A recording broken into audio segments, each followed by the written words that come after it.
मोर दुलरुआ देशवासी हो, जोहार।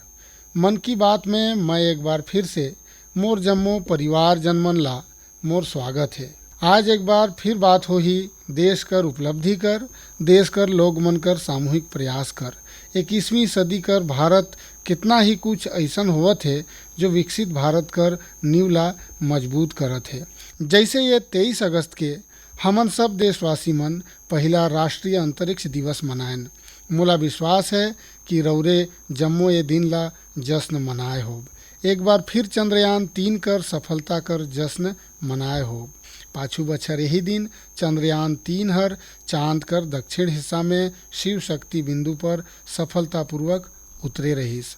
भारत ये गौरवपूर्ण उपलब्धि ला हासिल करे वाला दुनिया कर पहला देश बनिस। संगवारी हो, देश कर युवा मन कर अंतरिक्ष क्षेत्र में सुधार से भी बहुत फायदा होइसे। ओकरे बर मैं सोचेन कि काबर न आज मन की बात में अंतरिक्ष क्षेत्र से जुड़ल अपन कुछ युवा संगवारी मन से बात करल जाए। मोर साथ बात करे बर स्पेस टेक स्टार्टअप गैलेक्स आई कर टीम जुड़त है। ये स्टार्टअप ला IIT मद्रास कर पूर्व छात्र मन शुरू करे रहिन। ये जम्मू नौजवान आज हमर संग फोन लाइन में जुड़िन हैं। सुयश, डेनिल, रक्षित, किशन और प्रणीत आई ये युवा संगवारी मन कर अनुभव ला जानत हन। हेलो। हेलो। जय जोहार। जय जोहार सर। अच्छा संगवारी हो, मोला ये देख के खुशी होथे कि IIT मद्रास के दौरान होए रौरे मन कर दोस्ती आज भी मजबूती से कायम है। यही वजह है कि रौरे मन मिल करके गैलेक्सी आई शुरू करे कर फैसला करें और मैं आज तनिक ओकरे विषय में भी जानना चाहूँ। ये बारे में बताई, एकर साथ ही ये भी बताई कि रौरे मन कर तकनीकी से देश ला कितना लाभ होए वाला है। जी, मोर नाम सुयश है। हमन साथ में जैसे रौरे बोलेन, हमन साथ में IIT मद्रास में भेंट हुएन। वही जगह हम सब जन पढ़ाई करे रहें, अलग अलग साल में रहें। हमन इंजीनियरिंग करें और वही समय हमन सोचें कि एक हाइपरलूप नाम कर एक परियोजना है जो हमन चाहत रहें साथ में काम करब। वही दौरान हमन एक टीम कर शुरुआत करें, ओकर नाम रहीस आविष्कार हाइपरलूप। जिला लेके हमन अमेरिका भी गए। वो साल हमन एशिया कर इकलौता टीम रहें जो वहाँ गए और हमर देश कर जो झंडा है वो हमन फहराएन। और हमन टॉप 20 टीम में रहें जो दुनिया भर में लगभग 1500 टीम में से रहें। चली आगू सुने से पहले एकर बर तो बधाई दे दूं मैं। रौरे कर बहुत बहुत धन्यवाद। वही उपलब्धि के दौरान हमर दोस्ती बहुत गहरा हुईस और ये तरीका कर कठिन परियोजना करे कर आत्मविश्वास भी आईस। वही समय स्पेस एक्स ला देखे के और अंतरिक्ष में जो रौरे पहुँचे के योग्य बनाएन एक निजीकरण ला 2020 में एक ऐतिहासिक निर्णय भी आईस। ओके ला लेके हमन बहुत उत्साहित रहें और मैं रक्षित ला न्योता देना चाहूँ बोले बर कि हमन का बनात और ओकर का फायदा है। जी, तो मोर नाम रक्षित है और ये तकनीक से हमन ला कैसे लाभ होही ये एकर मैं जवाब दे हूँ। रक्षित, रौरे उत्तराखंड में कहाँ से है? सर, मैं अल्मोड़ा से हूँ। तो बाल मिठाई वाला हन रौरे? जी सर, बाल मिठाई हमर मनपसंद है। ओ हमर लक्ष्य सेन है ना, वो मोला हमेशा बाल मिठाई खिलात रहते। हाँ रक्षित, बताइए। तो हमर जो ये तकनीकी है ये अंतरिक्ष से बादल कर आर पार देख सकत है और ये रात में भी देख सकत है। तो हमन एकर से देश कर कोई भी कोना के ऊपर रोज एक साफ फोटो खींच सकत हन। और ये जो आंकड़ा हमर जग आही एकर उपयोग हमन 2 क्षेत्र में विकास करे बर करब। पहला है भारत ला अत्यंत सुरक्षित बनाना। हमर जो सीमा है, हमर जो महासागर है, समुद्र है, ओकर ऊपर रोज हमन निगरानी करब और दुश्मन कर गतिविधि ला भी नजर रखब और सशस्त्र बल ला खुफिया जानकारी प्रदान करब। और दूसर है भारत कर किसान मन ला सशक्त बनाना। तो हमन पहले से ही एक उत्पाद बनाए हन भारत कर झींगा किसान मन बर, जो अंतरिक्ष से उनके तालाब कर पानी कर गुणवत्ता उपाय कर सकत हन वर्तमान लागत कर 1/10वां भाग में। और हमन चाहत हन आगे बढ़ते हुए हमन दुनिया भर सर्वोत्तम गुणवत्ता वाला उपग्रह छवि उत्पन्न करे बर। और जो वैश्विक मुद्दा है ग्लोबल वार्मिंग जैसे एकर से लड़े बर हमन दुनिया के सर्वोत्तम गुणवत्ता वाला डाटा प्रदान करब। एकर मतलब ये होइस कि रौरे मन कर टोली जय जवान भी करही और जय किसान भी करही। जी सर, बिल्कुल। संगवारी हो, रौरे अच्छा काम करत हन। मैं ये भी जानना चाहूँ कि रौरे मन कर तकनीकी कर शुद्धता कतना है। सर, हमन 50 सेंटीमीटर से कम संकल्प तक जाए पाब। चली, मैं समझत हूँ कि ये बात जब देशवासी मन सुनही तो उनके बड़ा गर्व होही। लेकिन मैं एक और सवाल पूछना चाहूँ। जी सर। अंतरिक्ष पारिस्थितिकी तंत्र बहुत ही कंपन होत है। अब राउर टीम एमे का बदलाव देखत है? मोर नाव किशन है। हमरे ए गैलेक्स आई शुरू होए के बाद से ही हमरे इन स्पेस आत हुए देखे ही और बहुत कन पॉलिसी मनला भी आत हुए देखे ही। ये जैसे कि भू स्थानिक डाटा नीति और भारतीय अंतरिक्ष नीति और 3 बछर में काफ़ी बदलाव आते हुए देखे ही और काफ़ी प्रक्रिया और अधोसंरचना और काफ़ी सुविधा इसरो कर ए उपलब्ध काफ़ी बढ़िया तरीका से होई से। जैसे कि हमरे इसरो में जाए के परीक्षण कर सकत ही हमर हार्डवेयर करे काफ़ी आसान तरीका से अभी हो सकेल। 3 साल पहले वो प्रक्रिया उतना नहीं रहीस और ये काफ़ी मददगार है हमर बर और काफ़ी स्टार्टअप बर भी। और तत्कालीन एफडीआई नीति कर वजह से और ए सुविधा कर उपलब्धता कर वजह से और स्टार्टअप आय के काफ़ी प्रोत्साहित करे वाला है और ऐसे स्टार्टअप आय के काफ़ी आसानी से और अच्छा से विकास कर सकेल। ऐसे क्षेत्र में आमतौर पर विकास करना बहुत खर्चीला और समय लगे वाला रहेल, लेकिन अजय कर नीति और इन स्पेस कर आय कर बाद काफ़ी चीज मन आसान हो गई है स्टार्टअप बर। मोर संगवारी डेनियल चावड़ा भी ये बारे में बहुत कुछ बोलना चाहिए। डेनियल बताइए। सर, हमरे एक और चीज़ ध्यान करे ही हमरे देखे ही कि जेमन इंजीनियरिंग कर छात्र है उनकर सोच में बदलाव देखे ही। वो पहले बाहर जाए के उच्च शिक्षा पाए कर कोशिश करना चाहत रहिन और उन्हें काम करना चाहत रहिन और अंतरिक्ष डोमेन में, लेकिन अब काबर की भारत में अंतरिक्ष पारिस्थितिक तंत्र बहुत बढ़िया तरीका से आवत है, तो यही कारण से मन से मन भारत वापस आए के पारिस्थितिक तंत्र कर हिस्सा बनना चाहत है। तो ये हमन बर बहुत बढ़िया बात है और हमर खुद कर कंपनी में कुछ मन से मन यही वजह से वापस आए के काम करत है। मोके लगेल कि राउर दोनों झन जे बात ला बताएं, किशन हर और डेनियल हर, मैं जरूर मानथो कि बहुत कन मनसे मन के ये तरफ ध्यान नहीं गई सो कि एक क्षेत्र में जब सुधार होल तो सुधार कर बहुत प्रभाव पड़ेल, केतरा मनसे मन के लाभ होल और जो राउर वर्णन से पता चलेल काबर की राउर वो क्षेत्र में ही तो राउर ध्यान में जरूर आत हो ही और राउर देखे भी हो कि देश कर नौजवान अब ये क्षेत्र में यही जग अपन भविष्य आजमाना चाहते। बहुत अच्छा बात ध्यान में आई से राउर। एक और सवाल मैं पूछना चाहूँ, राउर वो युवा मन के का संदेश देना चाहब जेमन स्टार्टअप और अंतरिक्ष कर क्षेत्र में सफलता हासिल करना चाहत है? मैं प्रणीत बात करत हूँ और मैं सवाल कर जवाब दूँ। हाँ प्रणीत, बताइए। सर, मैं अपन कुछ साल कर अनुभव से 2 चीज़ बोलना चाहूँ। सबले पहला कि अगर हमन ला स्टार्टअप करना है तो यही मौका है, काबर की पूरा दुनिया में भारत आज वो देश है जो विश्व कर सबसे तेजी से बढ़त अर्थव्यवस्था है और एकर मतलब ये हो इसकी हमर जग मौका बहुत ज़्यादा है। जैसे मैं 24 साल कर उम्र में ये सोच के गर्व महसूस करता हूँ कि आगू साल हमर एगो सैटेलाइट लॉन्च हुई जेकर आधार पर हमर सरकार कुछ बड़े निर्णय लेही और ओमें हमर एगो छोटे कन योगदान है। ऐसे कुछ राष्ट्रीय प्रभाव कर परियोजना में काम करे कर मौका मिले। ये ऐसन उद्योग और ऐसन समय है जैसन कि आज ये अंतरिक्ष उद्योग अभी तक शुरू होवत है।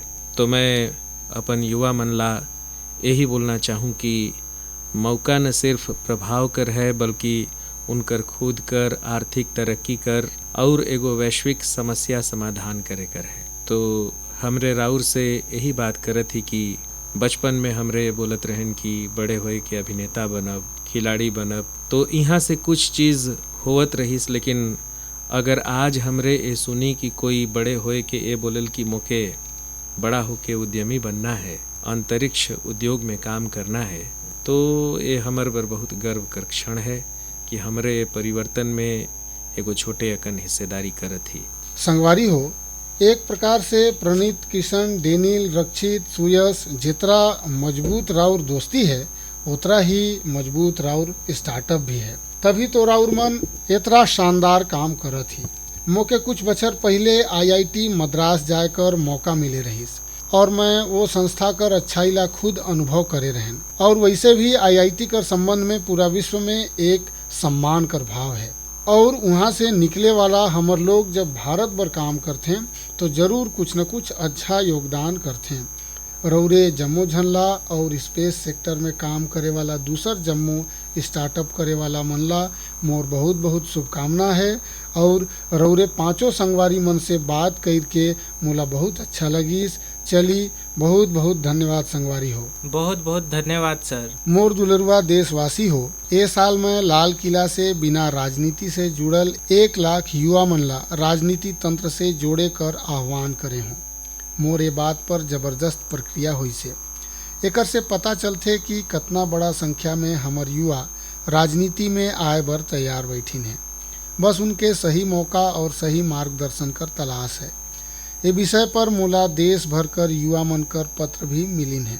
सोशल मीडिया में भी जबरदस्त प्रक्रिया मिलत है। लोग मन मुके कई ठे सुझाव भेजिन है। कुछ युवा मन पत्र में लिखिन है कि ओमन बर ये वाकई अकल्पनीय है।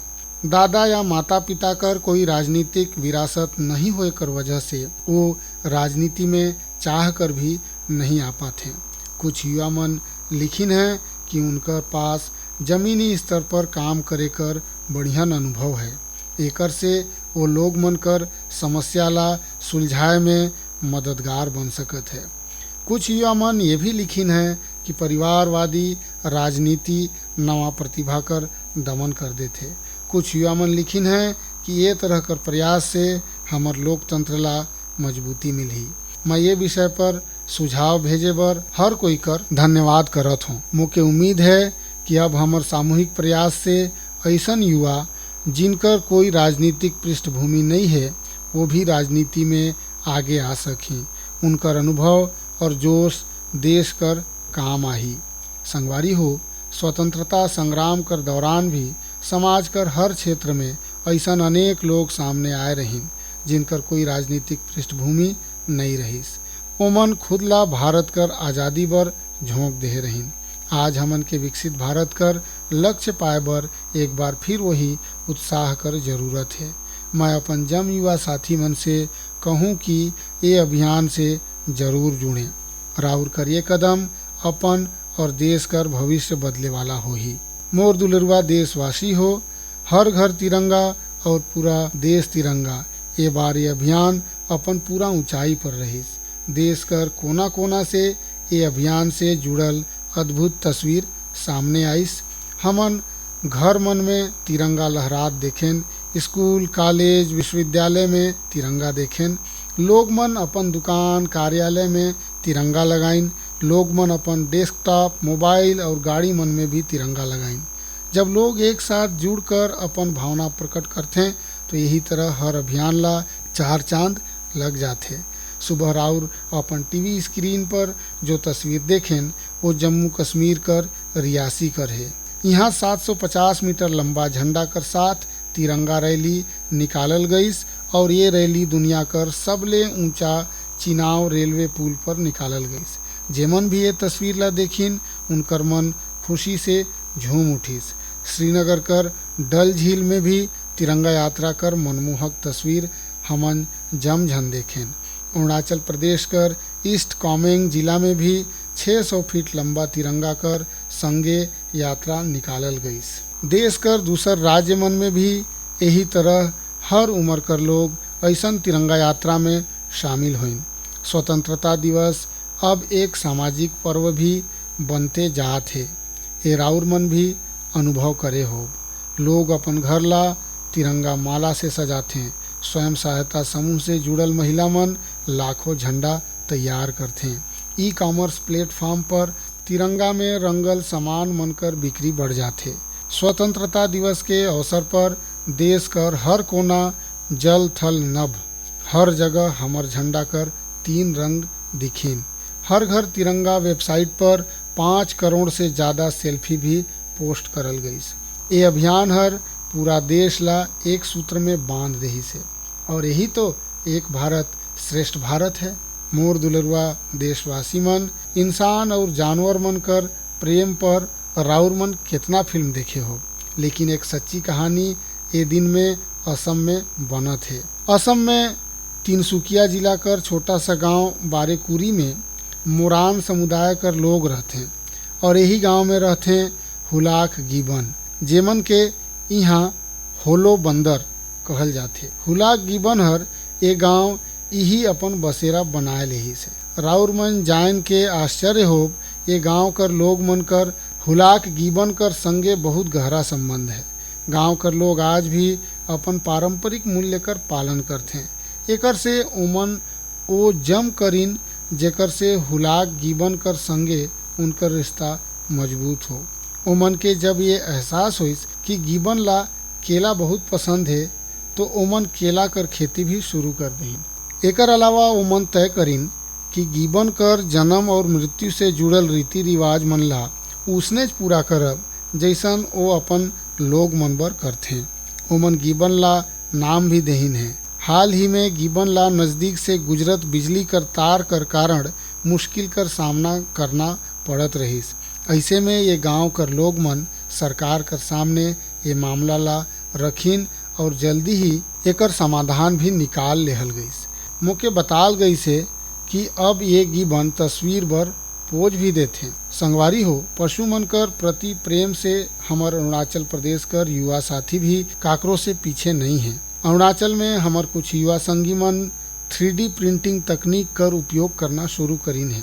जानत ही काबर की वो वन्य जीवला सींग और दांत मन बर शिकार होए से बचाना चाहत हैं। नाबम बापू और लिखा नाना कर नेतृत्व में ये 3 जानवर मन कर अलग अलग हिस्सा कर 3D प्रिंटिंग करत हैं।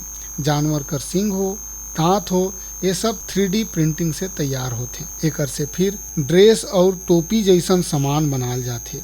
ये गजब कर विकल्प है जेमें जैव अपघटित सामग्री कर उपयोग होते। ऐसा अद्भुत कोशिश कर जितना भी सराहना करल जाए कम है। मैं तो कहूँ कि अधिक से अधिक स्टार्टअप ये क्षेत्र में सामने आए ताकि हमार पशु मन कर रक्षा हो सके और परंपरा भी चलत रहे। मोर दुलरुआ देशवासी मन, मध्य प्रदेश कर झाबुआ में कुछ ऐसा शानदार होते जेला सुन के राउर मन जरूर जानना चाहब। वहाँ पर हमार सफाई कर्मी भाई बहन मन कमाल कर देहिन है। ये भाई बहन मन हमन के व्यर्थ चीज से धन कमाए कर संदेश ला सच्चाई में बदल कर दिखाइन। ये टीम हर झाबुआ कर एक पार्क में कचरा से अद्भुत कलाकृति तैयार करीन है। अपन ये काम बर उमन आसपास कर क्षेत्र से प्लास्टिक कर कचरा, उपयोग करल बोतल, टायर और पाइप मन ला जमा करीन। ये कलाकृति में हेलीकॉप्टर, कार और तोप भी शामिल है। सुंदर लटके वाला फूल मन कर बर्तन भी बनाल गई से। यहाँ उपयोग करल टायर मन से आरामदायक बेंच बनाल गई से। उनकर प्रयास से पार्क बहुत सुंदर दिखे लगी से। एला देखे बर स्थानीय लोग मन कर संगे ही आसपास कर जिला में रहे वाला भी यहाँ पहुँचत हैं। संगी हो, मोके खुशी है कि आज हमारे देश में कई ठे स्टार्टअप टीम भी पर्यावरण ला बढ़ावा देहे बर ऐसन कोशिश से जुड़त हैं। ई कॉन्सिस नाम कर एक टीम है जो प्लास्टिक कर कचरा कर उपयोग पर्यावरण हितैषी उत्पाद बनाए में करत है। एकर आइडिया ओमन के हमार पर्यटन स्थल विशेषकर पहाड़ी इलाका में फैलल कचरा ला देख के आइस।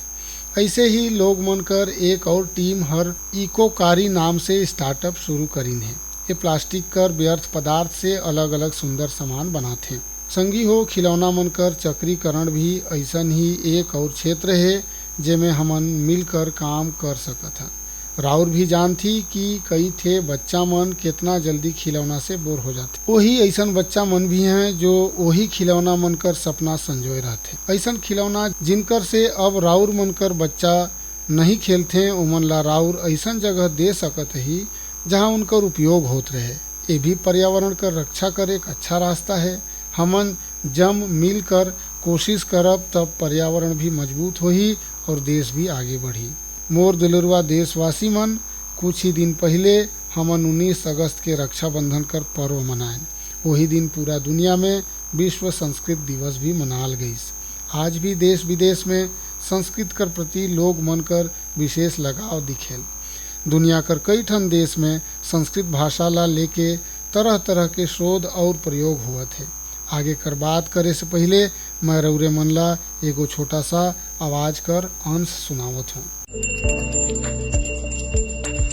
Titiršuh šigrakam gangam idam lakšmanam abrai. Va taip yra skambės. Visi kartu. Satu drištva nadytire navam išvakunandana titiršuh šigrakam gangam idam lakšmanam abrai।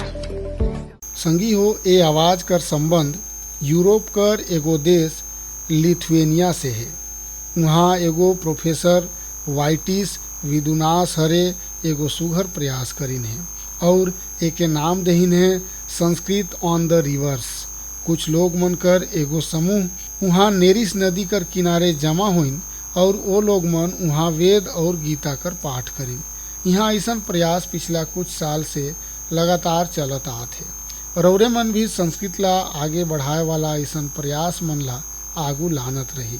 मोर दुलरुआ देशवासी हो, हमन जम झन कर जीवन में स्वस्थ रहे कर बहुत महत्व है। स्वस्थ रहे बर हमन ला अपन खान पान रहन सहन सब पर ध्यान देना पड़े। लोग मन ला स्वस्थ रहे कर प्रति जागरूक करे बर ही फिट इंडिया अभियान कर शुरुआत करल गई। स्वस्थ रहे बर आज हर उम्र और हर वर्ग कर लोग योग ला अपनात हैं। लोग मन अपन थाली में अब सुपर फूड मिलेट्स यानी कि श्री अन्न ला जगह देहे लगिन है। ये जम प्रयास मन कर उद्देश्य यही है कि हर परिवार स्वस्थ हो। संगी हो, हमन कर परिवार, हमन कर समाज, हमन कर देश और ये जम झन कर भविष्य हमन कर बच्चा मन कर सेहत पर निर्भर हवे और बच्चा मन कर अच्छा सेहत बर जरूरी है कि ओमन ला सही पोषण मिलत रहे। बच्चा मन कर पोषण देश कर प्राथमिकता है। वैसे तो ओमन कर पोषण पर पूरा साल हमन कर ध्यान रहेल, लेकिन एक महीना देश ए पर विशेष ध्यान देहल। एकर बर हर साल 1 सितंबर से 30 सितंबर कर बीच पोषण माह मनायल जाए। पोषण ला लेके लोग मन ला जागरूक बनाए बर पोषण मेला, एनीमिया शिविर, नवजात शिशु मन के घर जाना, सेमिनार, वेबिनार जैसन कई गो तरीका अपनायल जात है। कितना न कितना जगह पर आंगनबाड़ी कर तहत माता और बच्चा कमेटी कर स्थापना भी करल गई से। ये कमेटी कुपोषित बच्चा मन, गर्भवती महिला मन और नवजात शिशु मन कर माता मन ला पहचान करेल, ओमन कर लगातार देखभाल करेल और ओमन कर पोषण कर व्यवस्था करेल। पिछला साल पोषण अभियान ला नया शिक्षा नीति से भी जोड़ल गई से। पोषण भी पढ़ाई भी ये अभियान कर माध्यम से बच्चा मन कर संतुलित विकास पर ध्यान देहल गई से। रौरे मन ला भी अपन क्षेत्र में पोषण कर प्रति जागरूकता वाला अभियान से जरूर जुड़ना चाहिए। रौरे मन कर एगो छोटे अकन प्रयास से कुपोषण कर खिलाफ ये लड़ाई में बहुत मदद मिली। मोर दुलरुआ देशवासी हो, ये बार कर मन की बात में इतने। मन की बात में राउर मन से गोठ बात करके मोके हमेशा अच्छा लगेल। ऐसन लगेल जैसे मैं अपन परिवार जन कर संगे बैठ के हल्का फुल्का वातावरण में अपन मन कर बात साझा करत हूँ। राउर मन के मन से जुड़त हूँ। राउर मन कर सुझाव मोर बर बहुत मूल्यवान है। कुछ दिन में कई गो त्योहार आए वाला है। मैं रौरे जम झन ला उमन कर ढेर चकन शुभकामना देहत हूँ। जन्माष्टमी कर त्योहार भी है। अगला महीना शुरुआत में ही गणेश चतुर्थी कर पर्व भी है। ओणम कर त्योहार भी है। मिलादुन नबी कर भी बधाई देहत हूँ। संगी हो, ये महीना में 29 तारीख के तेलुगु भाषा दिवस भी है। ये सचमुच बहुत ही अद्भुत भाषा है। मैं दुनिया भर कर जम्मो तेलुगु भाषा बोले वाला मन ला तेलुगु भाषा दिवस कर शुभकामना देहत हूँ। प्रपंच व्याप्तंगा उन तेलुगु वारिकी तेलुगु भाषा दिनोत्सव शुभाकांक्षलु। संगी हो, मैं रौरे जमझन से बरखा करे मौसम में सावधानी बरते कर संघे जल संचय अभियान कर हिस्सा बने कर भी आग्रह ला दोहरा हूँ। मैं रौरे जमझन ला एक पेड़ माँ के नाम अभियान कर याद दिलाना चाहत हूँ। ज़्यादा से ज़्यादा पेड़ लगाई और दूसर से भी एक आग्रह करी। आए वाला दिन में पेरिस में पैरालंपिक शुरू हो जाते। हमर दिव्यांग भाई बहन मन वहाँ पहुँचिन हैं। 140 करोड़ भारतीय अपन एथलीट और खिलाड़ी मन कर उत्साह बढ़ात हैं। राउर मन भी हैज चीयर फॉर भारत कर संघे अपन खिलाड़ी मन ला प्रोत्साहन देई। अगला महीना हमन एक बार फिर से जुड़ब और बहुत सारा विषय पर गोठ बात करब। तब तक बर मोके विदा देई। बहुत बहुत धन्यवाद। जोहार।